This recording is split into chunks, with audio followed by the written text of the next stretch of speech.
The day after, 1983. So it's the 1980s and the Cold War is in full swing. The US and the Soviet Union are glaring at each other like two kids on a playground about to start a fight over who gets the last swing. Except instead of fighting with their fists, the two world powers were threatening to unleash nuclear weapons on the other. Amid all these threats of starting a nuclear war, The Day After was released in the US and aired on national TV. This means anyone with a TV could watch it, and boy did a lot of people have TVs back then. The movie focuses on the small town of Lawrence, Kansas, where people were just going about their day when they suddenly got hit by a nuclear bomb. The explosion that followed isn't the type where Bruce Willis walks away in slow motion. It shows families literally disintegrating and turning into dust. Those who survived were trying to figure out what to do when they've just been flash fried like popcorn left in the microwave too long. The Day After practically slapped every American with the terrifying reality of nuclear war and its aftermath, which freaked the daylight out of viewers. Some even fainted while watching, like it was a horror movie, but instead of ghosts, it was mutually assured destruction. The movie became a wake-up call, as people now have an idea of what would happen if either the USA or the Soviet Union pushed the big red button. It made people confront the very real threat of nuclear war, and they were not just going to sit back and let that happen.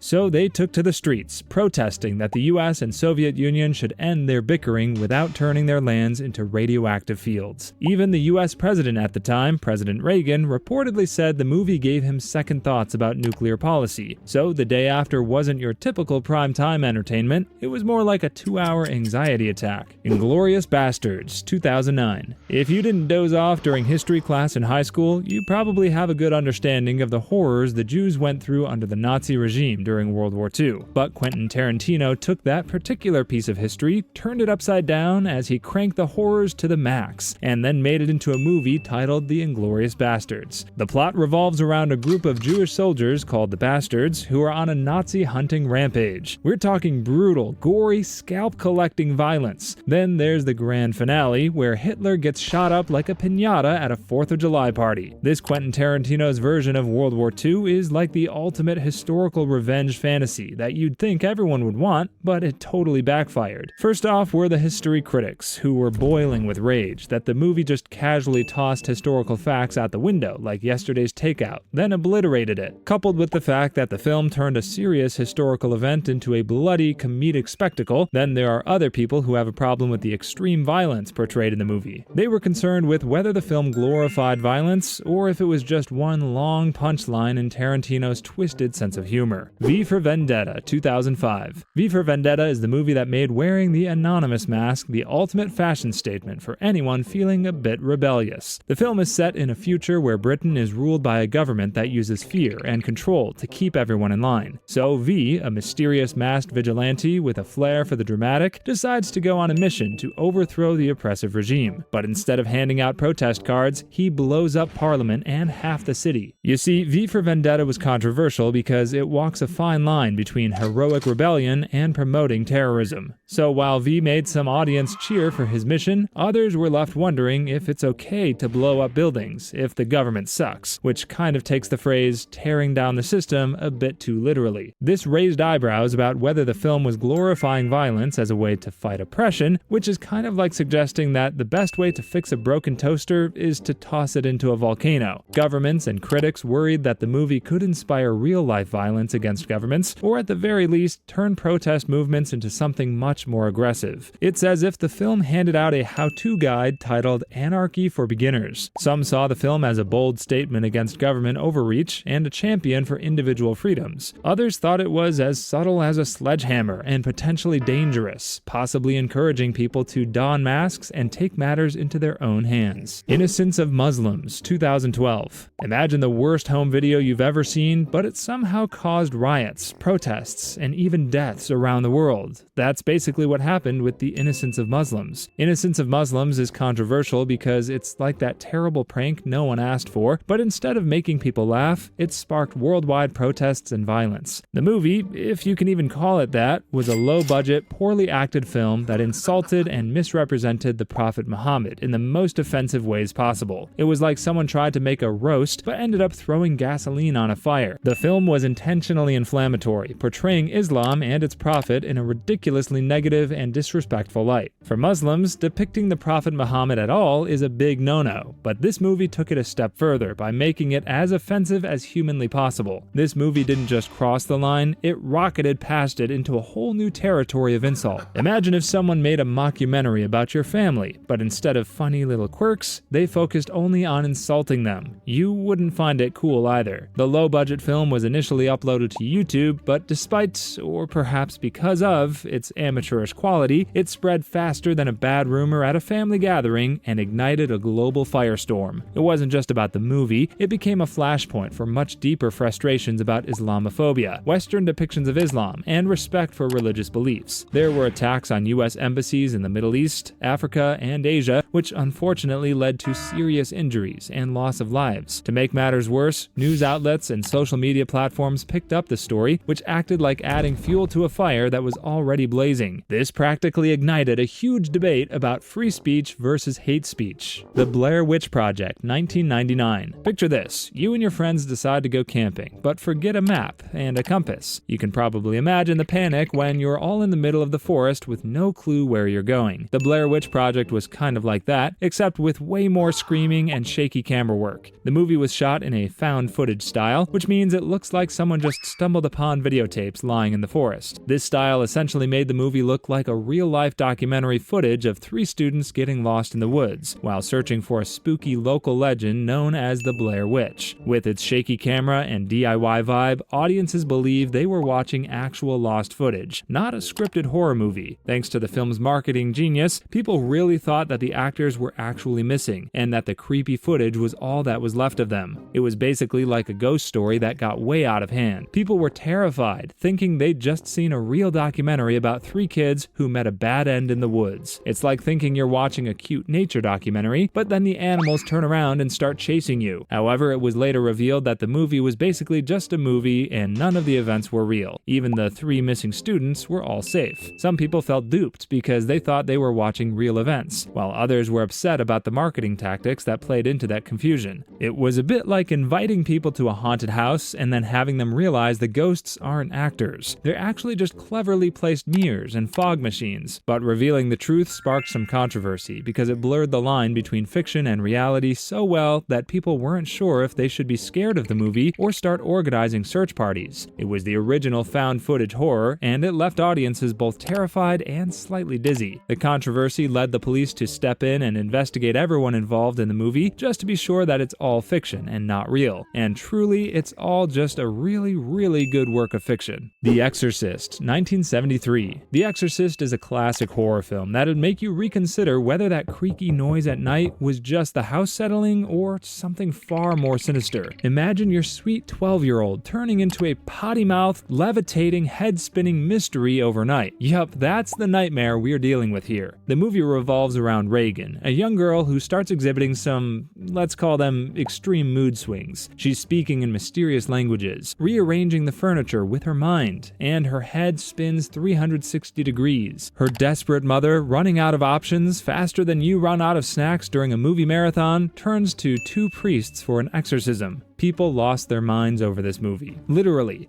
There were reports of fainting, vomiting, and people running out of theaters. Some folks even needed medical attention. It was like going to a roller coaster, expecting a few thrills, but instead the thing goes off the rails and leaves you questioning your life choices. The controversial side of this movie comes from the fact that it centers around exorcism, which is already a sensitive topic among Christians. But The Exorcist doesn't hold back on the graphic and blasphemous stuff. It's like taking a Bible study group and tossing them into a horror movie marathon. Some religious groups were outraged, calling it sacrilegious, while others were just plain terrified, claiming the movie itself was evil. The combination of religious themes and terrifying imagery led to protests and bans in some areas. People weren't just scared, they were convinced the film had supernatural powers. It was like bringing a Ouija board to a family reunion and then being surprised when things get weird. Psychologists even warned people, especially those with heart issues, not to watch the movie, as they risk suffering severe emotional problems or cardiac arrest. Joker, 2019.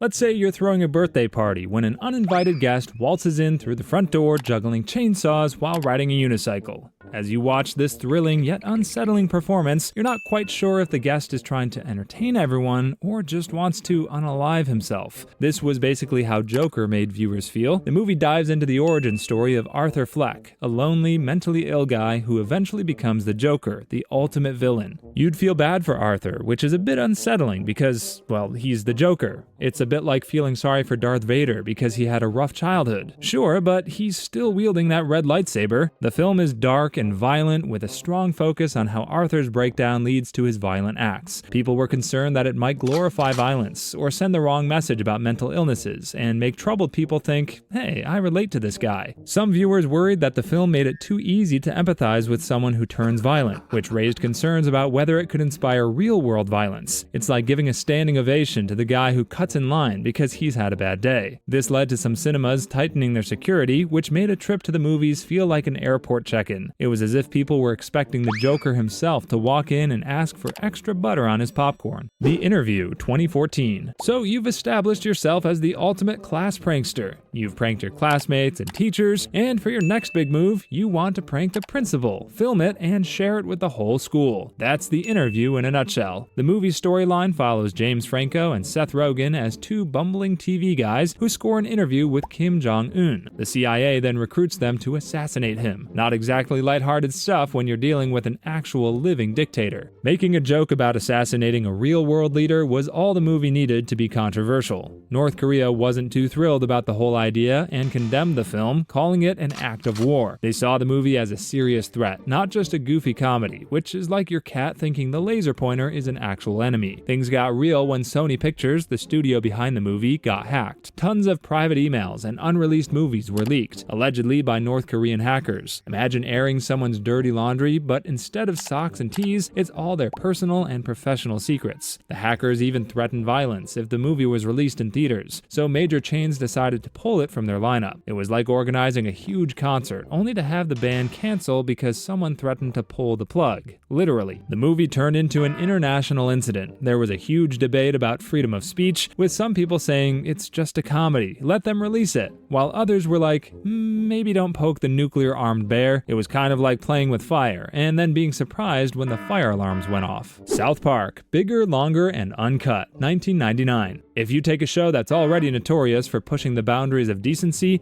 crank it up to 11, and release it in movie theaters for the whole world to see, the result would be South Park, Bigger, Longer, and Uncut. The plot revolves around kids who were sneaking into an R-rated movie and learning all sorts of colorful new vocabulary. When their parents found out, they freaked out and started a war with Canada, blaming them for corrupting their kids. Yes, a war with Canada because of swearing. Now, the movie doesn't just stop at kids cursing and international warfare, it also shows Satan involved in a steamy love triangle with three men, one of which was Saddam Hussein. This scene infuriated Islamic religious leaders so much that the movie didn't see the light of day in any Muslim country. The movie was controversial because it throws caution and decency to the wind, poking fun at anything and everything, religion, politics, and celebrities. It's like the ultimate roast, but instead of one person, the entire human race is the guest of honor. One of the most controversial parts is how it tackles censorship, with the US going to war with Canada because their kids learned to curse from a Canadian movie. Yeah, it's that kind of ridiculous. Parents tried to shield their children from seeing the movie because they believed it'd poison the minds of their kids and teach them how to curse. Even some critics weren't thrilled about how far the movie went with its jokes,